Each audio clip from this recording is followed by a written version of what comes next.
Good morning. It's so great to see so many of you here today and to have even more joining us remotely around the world. We've closed all of the retail stores in the world right now, and they are all with us as well.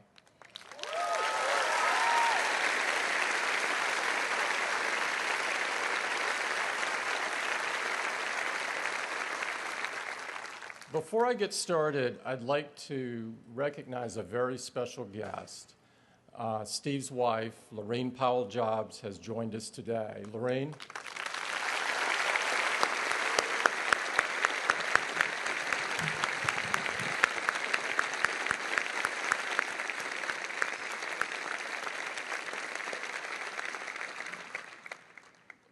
Lorene not only brought Steve great strength, but all of us as well. Particularly over the last couple of weeks. As I have, and I know that many of you have, we've been spending a lot of time mourning Steve's passing. The last 2 weeks for me have been the saddest of my life by far. But I know Steve, and Steve would have wanted this cloud to lift for Apple and our focus to return to the work that he loves so much. So it's with that spirit that we wanted to get the entire company together today to celebrate Steve's extraordinary life and the many accomplishments he had across his life. People all over the world have been deeply moved by his passing, and many have spoke of what he meant to them. You've probably seen characterizations. He's been called a visionary, a creative genius, a rebel, a nonconformist, an original, the greatest CEO ever, the best innovator of all time, the ultimate entrepreneur. He had the curiosity of a child and the mind of a genius. All of these are true, and the fact that all of them were embodied in one man is amazing. But for those of us who knew and loved him, none of these words, by themselves or in total, adequately define who Steve was. The way I think of Steve's legacy is to think about the way he lived and what he left for us. He leaves us with what he did, what he said, and what he stood for. He did some amazing things, and he himself once said, to get to work on one revolutionary product in a career is extraordinary. By my count, he worked on 6. The introduction of the Macintosh in 1984 revolutionized personal computing and desktop publishing. And the ad that ran during the Super Bowl to launch the product set a benchmark for advertising that is still widely held today as the best ad of all time.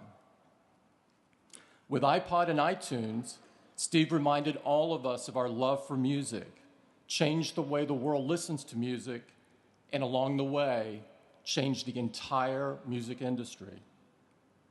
The iPhone revolutionized the mobile phone industry and redefined what a smartphone should be.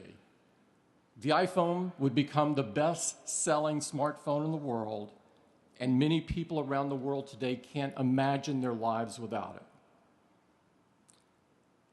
And just last year, with the introduction of the iPad, Apple jump-started an entirely new product category that no one thought they needed, and now no one can live without. And along the way, he created the best animation studio called Pixar and taught us that cartoons weren't just for kids. And if that wasn't enough, he initiated a retail strategy for Apple that would set a benchmark for all retailers around the world to strive for. Throughout his life, he said truly profound things that have provided me and so many others a guiding light. He said, simple can be harder than complex. You have to work hard to get your thinking clean to make it simple. But it's worth it in the end because once you get there, you can move mountains. He said, technology alone is not enough. It's technology married with liberal arts, married with the humanities, that yields us the result that makes our hearts sing. He said, if you do something and it turns out pretty good, then you should just do something else wonderful, not dwell on it for too long. Just figure out what's next. And finally, he said, my model for business is the Beatles. They were four guys who kept each other's kind of negative tendencies in check. They balanced each other, and the total was greater than the sum of the parts. That's how I see business. Great things in business are never done by one person. They're done by a team of people. I personally admire Steve, not most for what he did or what he said, but for what he stood for. The largest lesson I learned from Steve was that the joy in life is in the journey, and I saw him live this every day. Steve never followed the herd.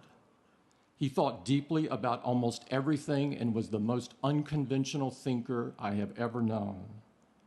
He always did what he thought was right, not what was easy.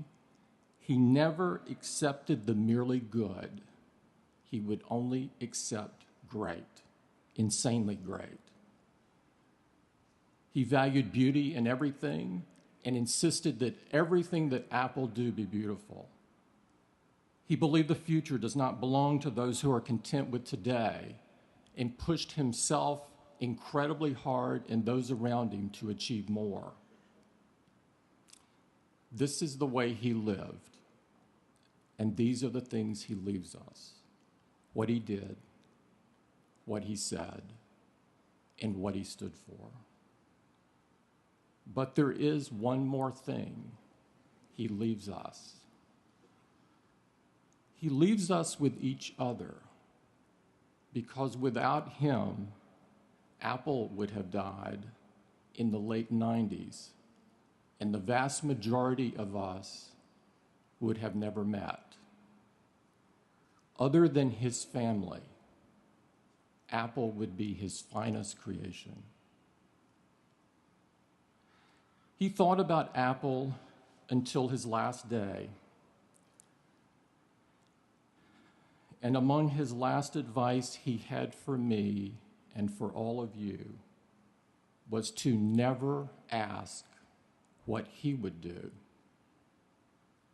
Just do what's right, he said.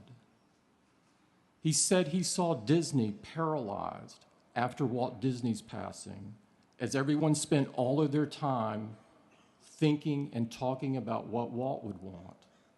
And he did not want this to occur at Apple. When Steve came back to Apple, he wanted to create an ad that would reestablish and remind us of our core values and beliefs. And it was meant more for the employees of the company than for the customers of the company. We didn't have any great new products to talk about yet, as those would come a year later with the iMac. So we worked with our ad agency to create a campaign that featured some of his greatest heroes. Steve was involved in carefully crafting every word of this ad, and these words touched the bottom of his soul.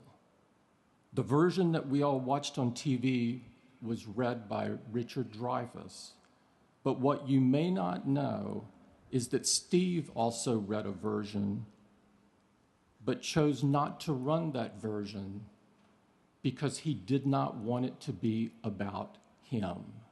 He wanted it to be about Apple. I personally heard this version for the first time after he passed away and was very deeply moved by it. And I would like to play the audio of The Crazy Ones as read by Steve so you can hear the words he wrote and in his voice.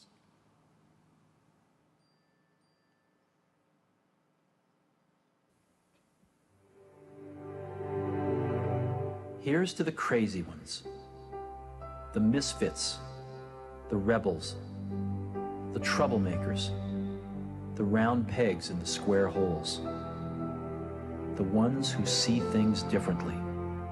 They're not fond of rules, and they have no respect for the status quo.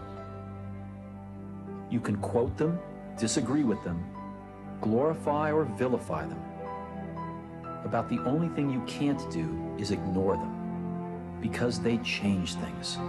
They push the human race forward. While some may see them as the crazy ones, we see genius. Because the people who are crazy enough to think they can change the world are the ones who do.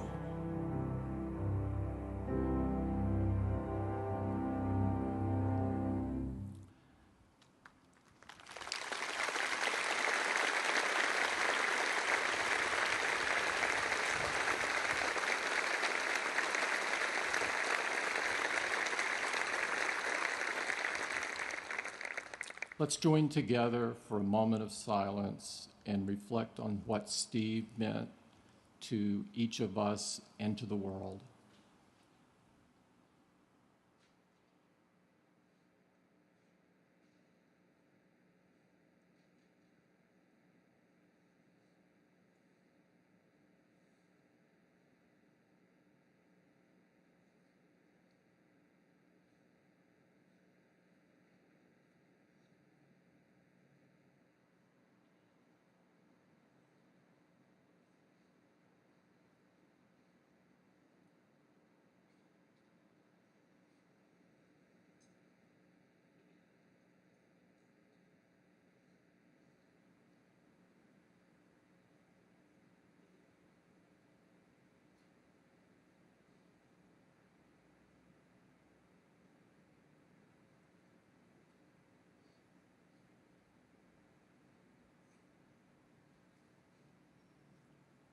Thank you.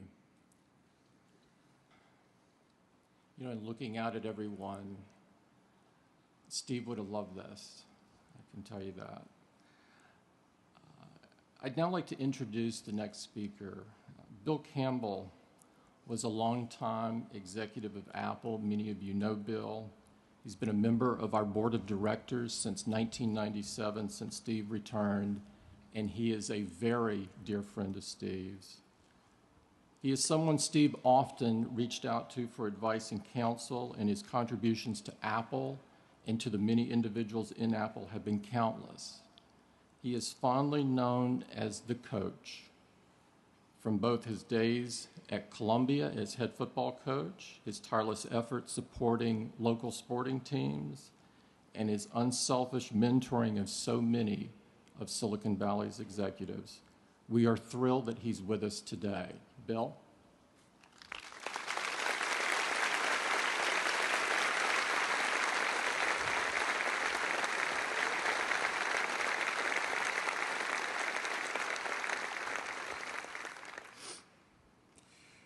Thanks, Tim.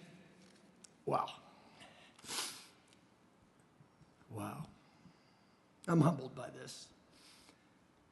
Humbled for the opportunity to have my time to talk about Steve, my friend. I came to Apple in 1983. I had been at Kodak in Europe.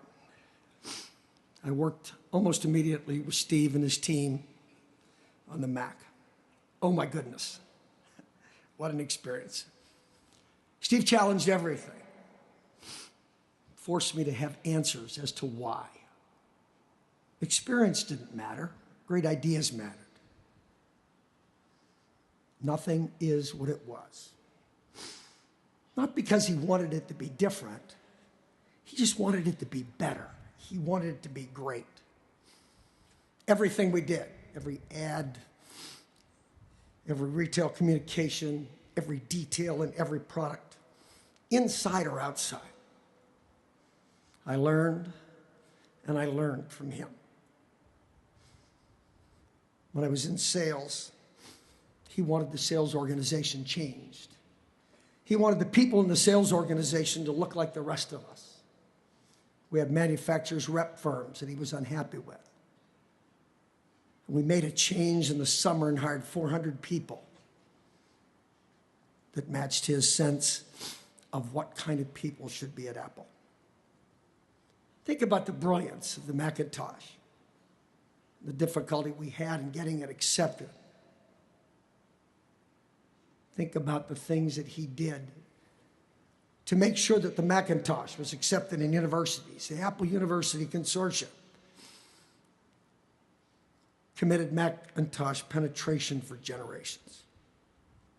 Tim mentioned desktop publishing, laser printer, PostScript, his fanatic approach to fonts, desktop publishing. Then the Mac stalled. Scully pushed him out the door. He was gone. Tragic. Apple. Apple was done. I left shortly after. We've always kept in touch. When he was at Next, he used to challenge me all the time, "Why are you still there?"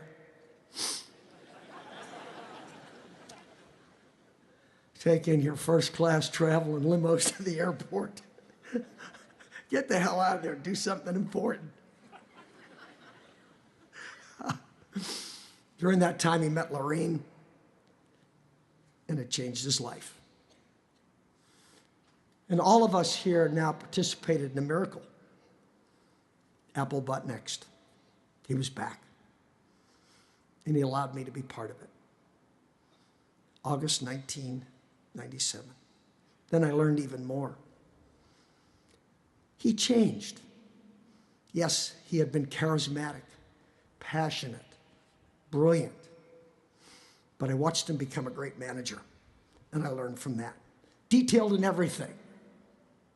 Products, of course, but the way he ran the finance organization, what he did with operations, logistics, and having Tim there, somebody that shared his vision of how an operation should be run, made us all better. You read all about this last week. Those things that he saw things that others couldn't see. He had an incredible mind. Conceptual, logical. Think about the great things that Tim mentioned. Apple stores, iPod, iTunes, iPhone, iPad. He dismissed as arrogant the technology leaders in the world who thought that we were all stupid because we couldn't use these devices. And he said, we're stupid if they can't use these devices. He saw the future. We'd walk and he would talk about things that I could never even conceptualize. And nothing would deter him. He pushed everyone. He pushed me, pushed the board constantly. What a leader he became. He hired great people. And they did the same. And look, right, left, front, back, you're it. The results counted. You are the people who made this happen. It's a company without politics. When he knew about 7.5 years ago about his illness, he didn't sulk. He fought. He fought hard. He loved Apple so much, probably only a shade less than he loved his family. He was feisty. He challenged us all. He liked, he loved, he gave. He learned. He taught us all. He demanded excellence in everything he created. And in those 7.5 years, As he became more vulnerable, he made sure that those that he loved, those were closest to him, knew it. To those people, he exuded the phenomenal warmth, humor. He confided, he shared. A true friend. Yes, I'm a member of the board, and he loved his board. He did. And when he wanted to step down as CEO, he wanted to do it personally. He came in to talk to us. And then he stayed for the board meeting, the presentations that were going on.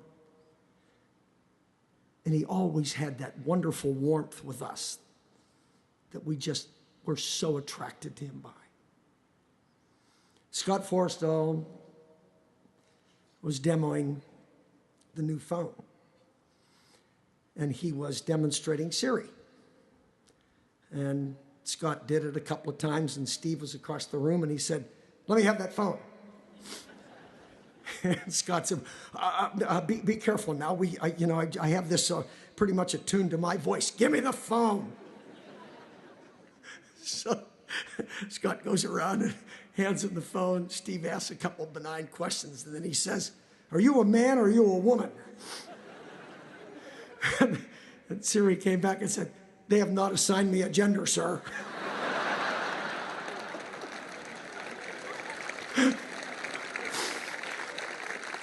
He loved all of us that had anything to do with Apple. Thank you all very much. Thanks for being here.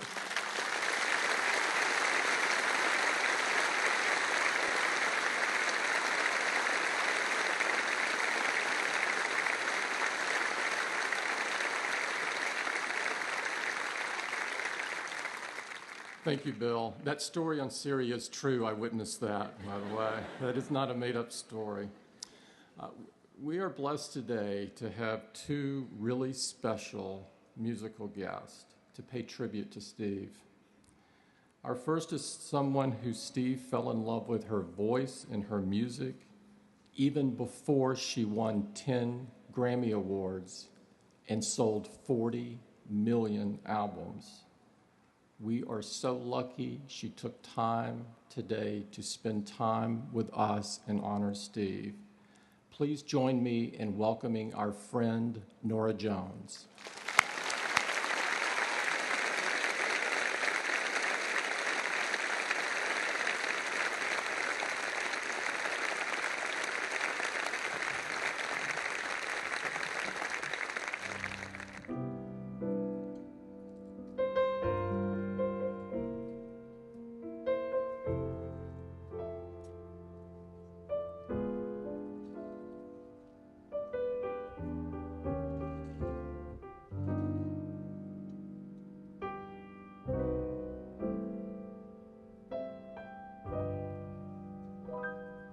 It's not the pale moon that excites me,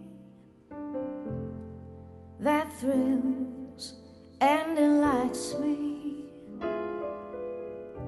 Oh no, it's just the nearness of you. It isn't your sweet conversation that brings this sensation. Oh no, it's just the nearness of you. When you're in my arms and I feel you so close to me, all my wildest dreams came true.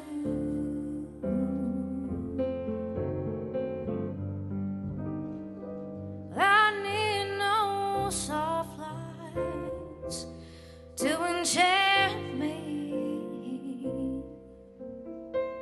If you will only grant me the right to hold you ever so tight, and to feel in the night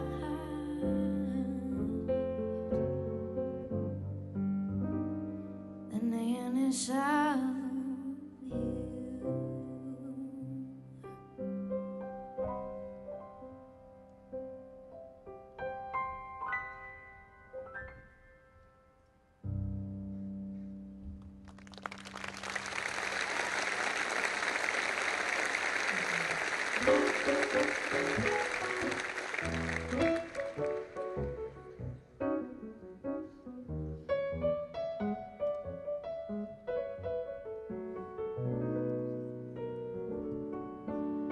If I were a painter, I would paint my memory.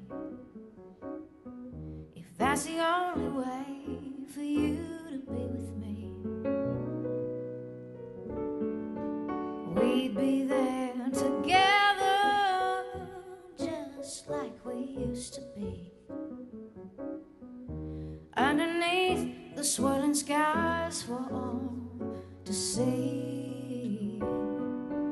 And I'm dreaming of a place where I could see her face, and I think my brush would take me there, but only if I were a painter and could paint a memory. I'd climb inside the swirling skies to be with you.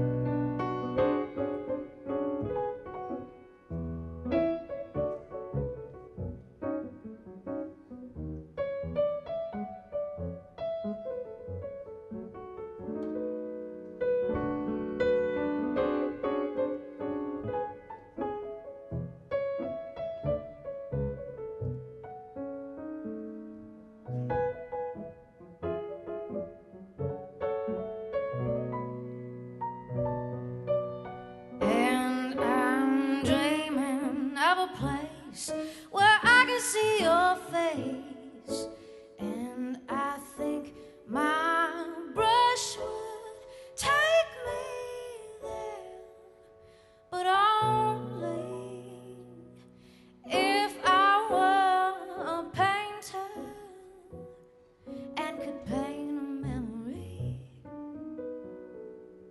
I'd climb inside the swirling skies to be with you. I'd climb inside the skies to be with you.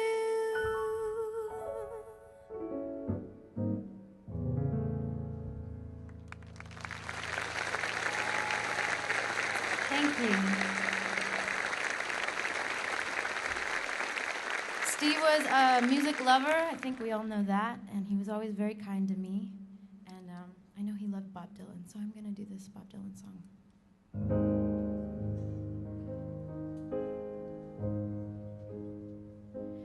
May God bless and keep you always. May your wishes all come true. May you always do for others and let others do for you.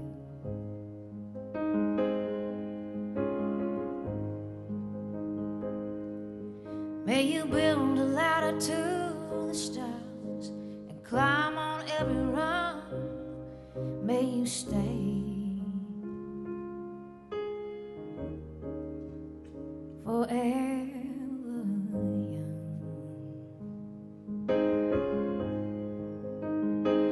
Forever young. Forever young. May you stay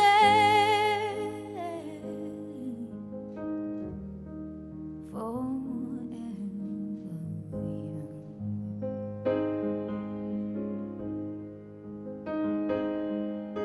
May you grow up to be righteous. May you grow up to be true. May you always know the truth and see the light surrounding you. May you always be courageous, stand upright and be strong. May you stay forever young.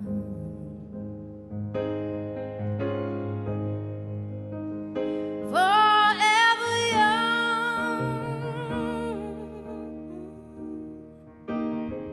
Forever young.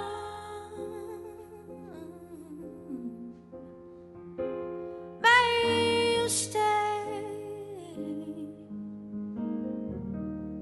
forever young.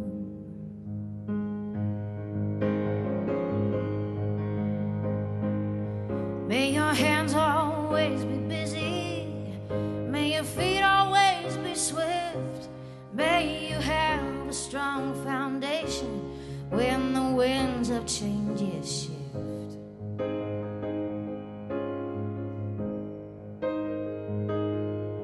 May your heart always be joyful, and may your song always be sung, and may you stay forever young.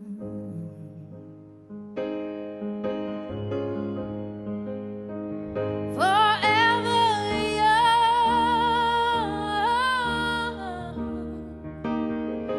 Forever young. May you stay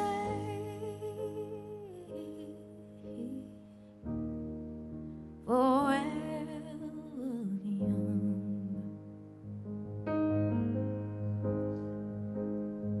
May you stay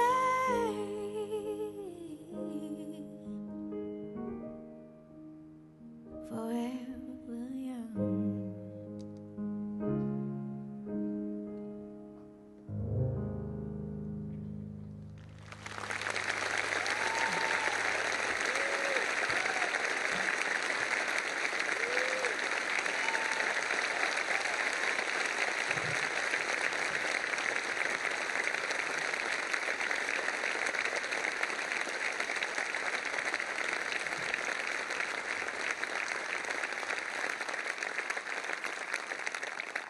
She's fantastic, isn't she?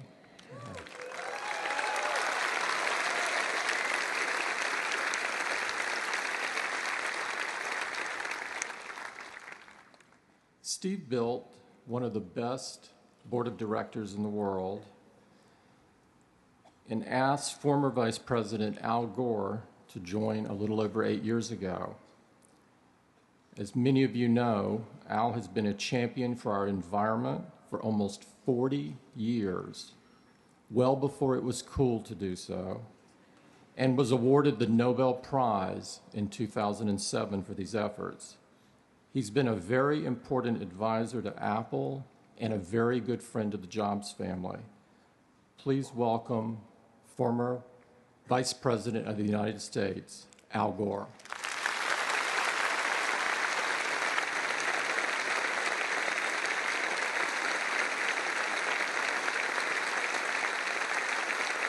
Thank you. Thank you very much. Thank you very much, Tim, and to all of you. It is a beautiful sight from up here to see all of you in this beautiful space on this beautiful day. Lorene, we are all here for you as well, and God bless you and your family. You all know the story of Steve Jobs. You know the extraordinary life he lived. You were part of it, each in your own way, every single one of you. Tim and Bill spoke eloquently about his accomplishments, about him as a person.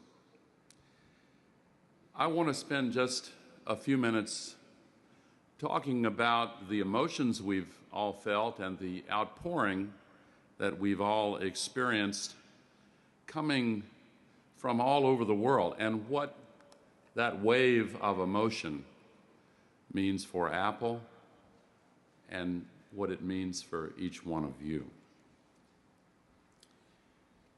I saw it at the Nashville Apple Store, as people have seen it in Apple stores all over the world. You felt it here in Cupertino. It was felt in homes and businesses and dormitories and places in every part of this world. And many commentators were surprised by the intensity and the power of this wave of emotion. What was it? Grief, yes. Respect, honor. But I think that at its core, there was something truly unexpected. And I think it was truly love. One technology writer, Jonathan Weber, wrote this: "In any competition for the most effective and influential businessman of our era, Jobs wins hands down. No one else is even close." But he went on to write, he did something more cosmic than any of that. Jobs has proven to be the one and only person in the world who can create technology products that people love. And love is actually the right word. Speaking of love in the context of technology is tricky, because the technology doesn't love us. One of my closest friends has a girlfriend who asked Siri just the other day, "Siri, do you love me?" And Siri responded, "I respect you."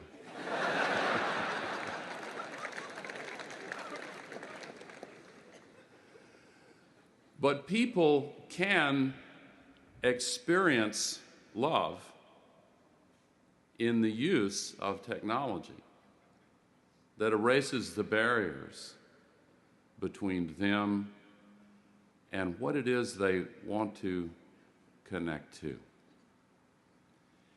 These notes that were posted at the stores and here at headquarters and in various places are displayed, some of the messages, on these screens around the plaza here. And I was transfixed walking over just by one of them, one right after another. I'm sure many of you have read them. And I collected a few of them. Mary Beth wrote, "Steve, we love you. Thank you for everything you have done for us." Francisco Valenzuela Huerte from Santiago, Chile, wrote, "In this picture you can see my grandma, who died of cancer a month ago, using a MacBook Pro to talk for the last time to my sister, who is living in Belgium. My grandmother wasn't into computers at all, but she was pretty much able to communicate with ease with her granddaughter, thanks to the intuitive technology developed and inspired by Steve Jobs." A mother wrote of her 4-year-old, "Thank you, Steve, for creating a product that brought my 4-year-old daughter into the world of technology. My iPhone was the first device she learned to use, and she loves using it to this day. I will think of you every time I see her face light up while using your product." Charles wrote, "We love you, Steve. Enjoy watching us on cloud." When he left us, he took with him the love of millions of people. And I think that the love that people felt for Apple came in part because of the love that went into perfecting products that erased the barriers. Some of you may have seen an article a few weeks ago by a neuroscientist who wrote in the New York Times how he had begun studies with the brain scanning machines to explore whether or not technologies like the iPhone and the iPad are addictive. And to his surprise, he found no, the parts of the brain that lit up were not those associated with addictive behavior. What happened instead was that there was a flurry of activity in the insular cortex, and he wrote, exactly in the areas that are activated by the experience of love. Many have noted the irony that millions heard the news or read or saw the news of Steve's passing on their iPhones or iPads or iPod Touches or on their Macs. And if that emotion was activated in their hearts, there are in that sense millions of pieces of Steve Jobs' heart out there all over the world. You have helped in important ways to create the joy and love that people associate with what Apple does. So what of the future? Beginning 6 or 7 years ago, in every single board meeting, Steve began to devote the same intense focus he contributed to everything else to preparing for the time when he might, as he said, retire and become chairman. He put it in different ways, but what he meant was he knew that he had to prepare the succession. And he spent so much time with Tim Cook, talking with him, as Tim said, about how he shouldn't ask what Steve would do. But he gave essentially the advice he gave in that magnificent commencement address at Stanford: follow your own inner voice. He has prepared and groomed the executive team to continue. They are the best in the entire world, bar none. And so are you.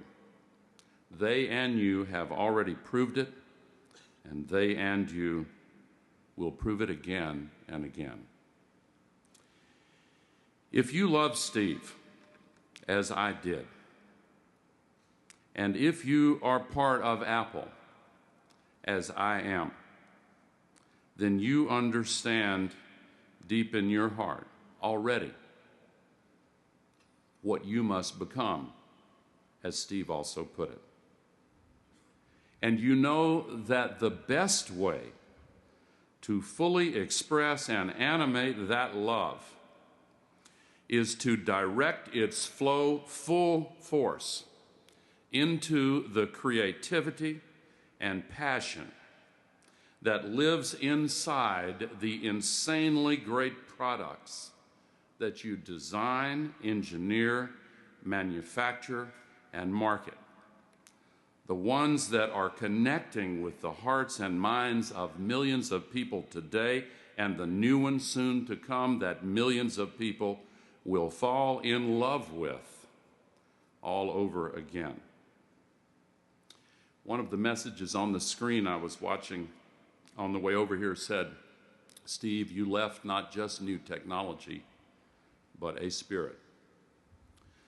Steve's spirit lives in that love that people all over the world have for the work that you do. Of all his creations, the iPod and iTunes, the Mac, the iPad, all of them, I believe the greatest is Apple. So keep and nurture the commitment to true, uncompromising excellence that is Apple. Keep on skating to where the puck will be. Keep on listening to your own inner voice. Keep on insisting that good is not enough, that even great is not enough. Keep insisting that Apple products truly be insanely great.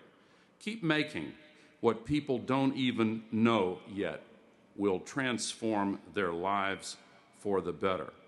Products that they will fall in love with over and over again. You are part of a rare and precious group of men and women who have the privilege of giving the world a chance many times every day to feel the love for what they do. Tim mentioned that the Beatles were the business model for Steve, so I want to end with a quote that I heard in a new way. And in the end, the love you take is equal to the love you make.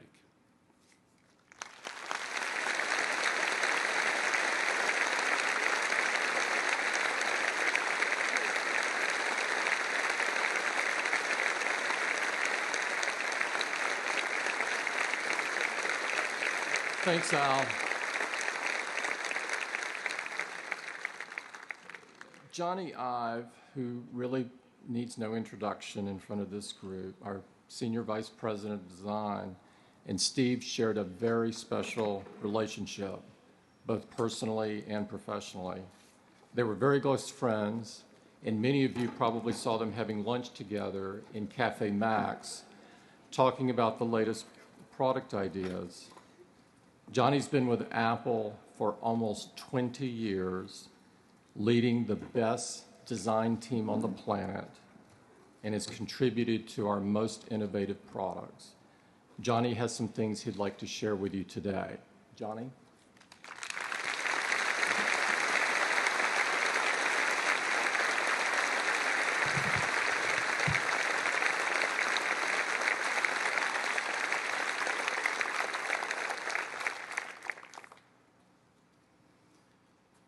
You know, Steve used to say to me, and he used to say this a lot, "Hey, Johnny, here's a dopey idea." And sometimes they were. Really dopey. Sometimes they were truly dreadful. But sometimes they took the air from the room and they left us both completely silent. Bold, crazy, magnificent ideas, or quiet, simple ones, which in their subtlety, their detail, they were utterly profound. And just as Steve loved ideas and loved making stuff, he treated the process of creativity with a rare and a wonderful reverence.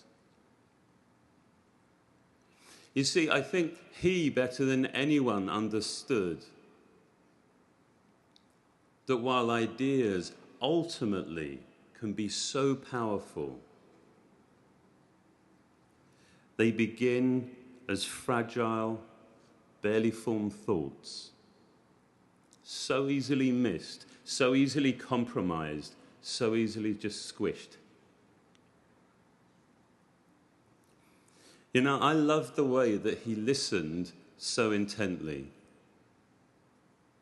I loved his perception, his remarkable sensitivity, and his surgically precise opinion. I really believe there was a beauty in how singular, how keen his insight was, even though sometimes it could sting. As I'm sure many of you know, Steve didn't confine his sense of excellence to making products. You know, when we traveled together, we would check in, and I'd go up to my room, and I'd leave my bags very neatly by the door, and I wouldn't unpack.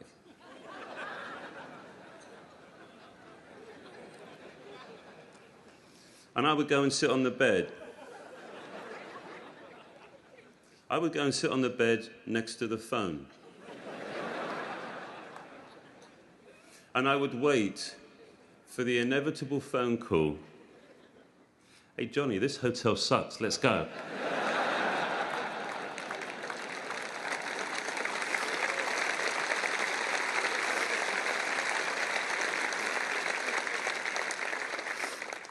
He used to joke that the lunatics had taken over the asylum as we shared a giddy excitement, spending months and months working on a part of a product that nobody would ever see, well, not with their eyes. But we did it because we really believed that it was right, because we cared. He believed that there was a gravity, almost a sense of civic responsibility, to care way beyond any sort of functional imperative.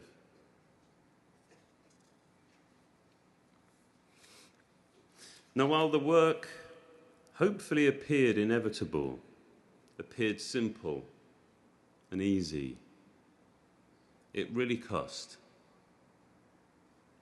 It cost us all, didn't it? But you know what? It cost him most. He cared the most. He worried the most deeply. He constantly questioned, is this good enough? Is this right? And despite all his successes, all his achievements, he never presumed, he never assumed that we would get there in the end. When the ideas didn't come, and when the prototypes failed, it was with great intent, with faith, he decided to believe we would eventually make something great. But the joy of getting there, I loved his enthusiasm, his simple delight, often I think mixed with some relief. But that, yeah, we got there in the end, and it was good. You can see his smile, can't you? The celebration of making something great for everybody. Enjoying the defeat of cynicism, the rejection of reason, the rejection of being told 100 times you can't do that. So his, I think, was a victory for beauty, for purity, and as he would say, for giving a damn. He was my closest and my most loyal friend. We worked together for nearly 15 years, and he still laughed at the way I said aluminium.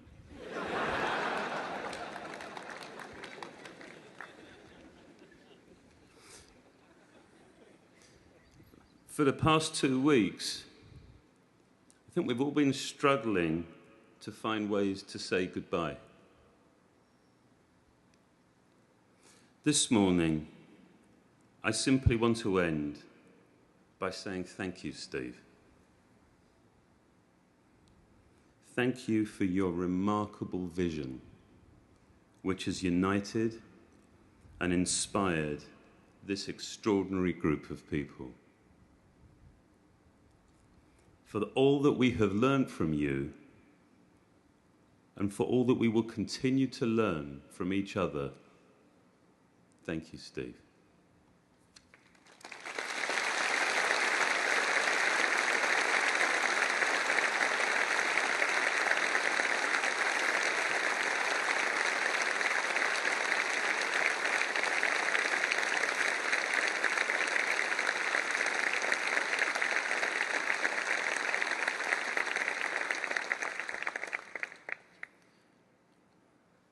We wanted to make this day very special for the whole Apple family, to honor and to remember Steve. Now, our next guests have made Herculean efforts to be with us here today.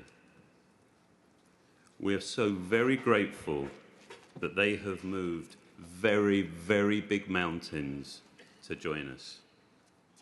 As you know, Steve loved music, and as you would expect, he had discriminating taste.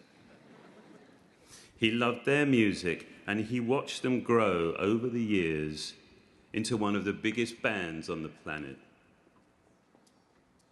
And along the way, he found out that they were really super lovely guys. He would be so excited about them being with us here today. Will you please help me welcome our friends, Coldplay.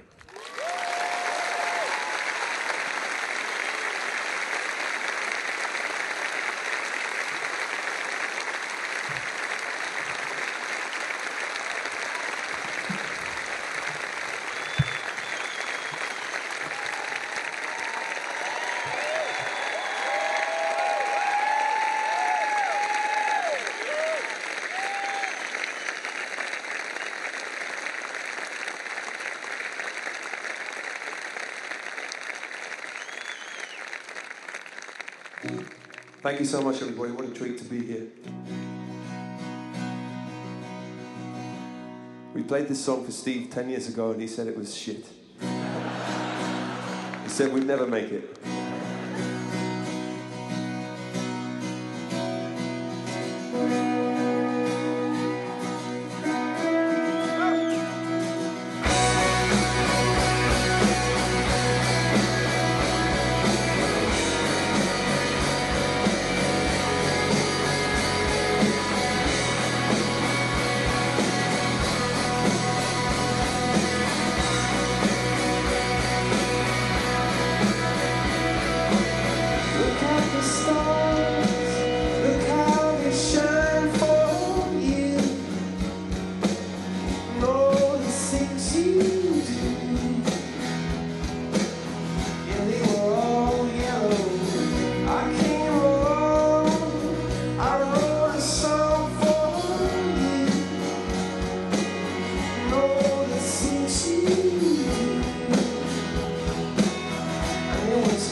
Well, a few years ago we came to San Francisco for the first time, and my laptop was broken.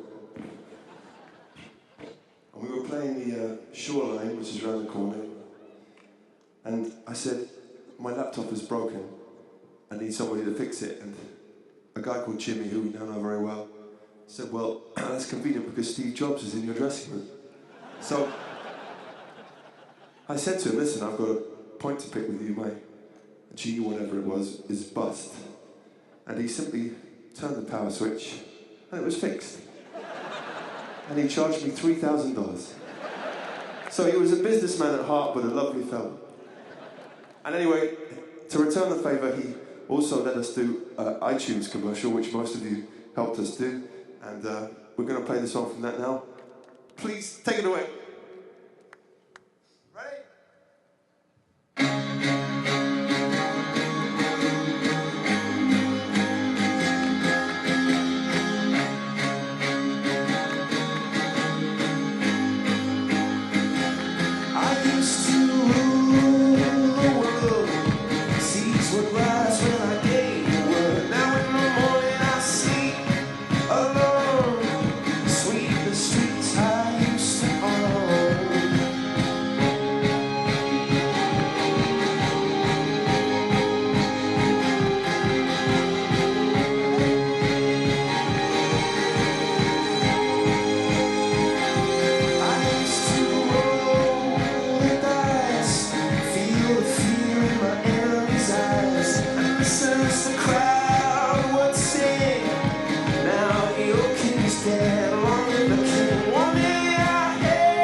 Thank you so much, everybody.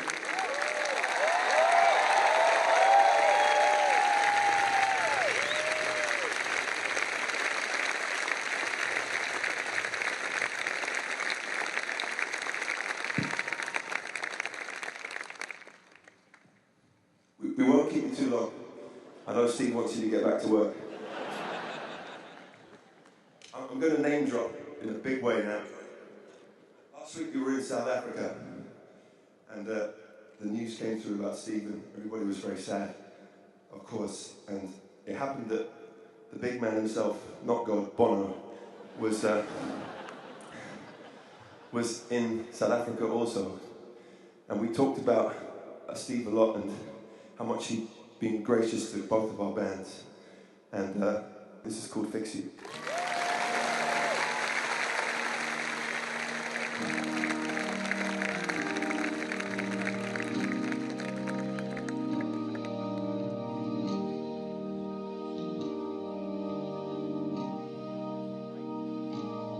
When you try your best but you don't succeed,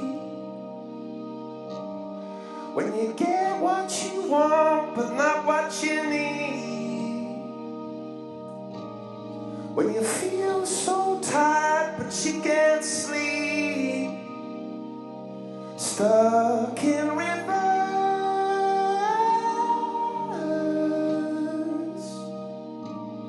when the tears come streaming down your face,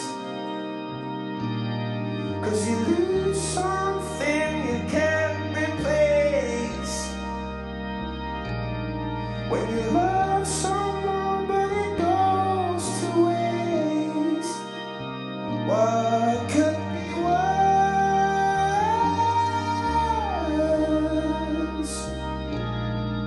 Oh, the lights will guide you home and rewrite your bones. I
try to fix you.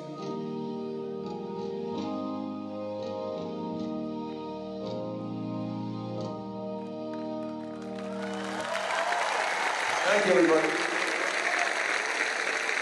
Would you like us to go, or should we just do one more, a happy one?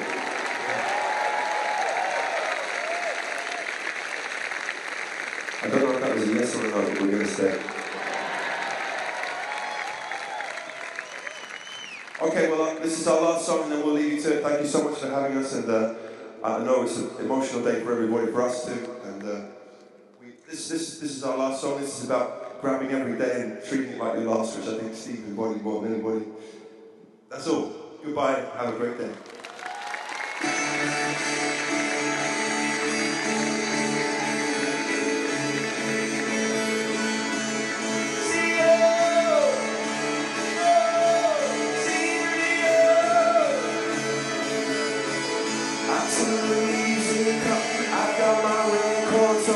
Shut the world outside until the lights come on. Maybe the streets are alive, maybe the trees are gone, but I feel my heart start beating to my favorite song. And all the kids they dance, all the kids all night, until Monday morning it seems another life. I turn the music up, I'm on a roll this time, and heaven is inside.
Thank you, Coldplay.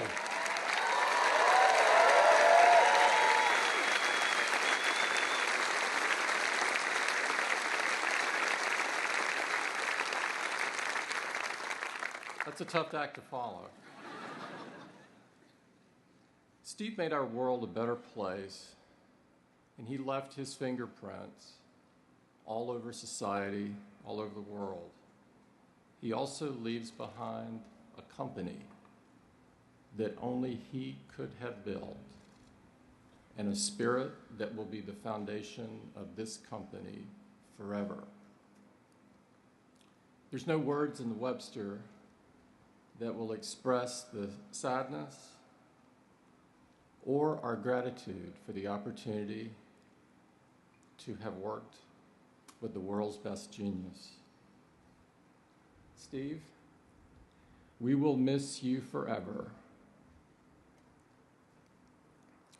and we will honor you and your memory by dedicating ourselves to doing the work that you love so much. I am so glad that we could get everyone in the company together today for this very important day. Steve would have loved it. It would have been important to him. It's very important to the leadership team, and I know that it's very important to you. Before we close, I'd like to really thank Katie and her team for pulling off an incredible event. And Phil and Hiroki's team, and Eddie's team for getting this incredible entertainment, and Johnny and the love that he put into the event, and Johnny, Al, and Bill for speaking.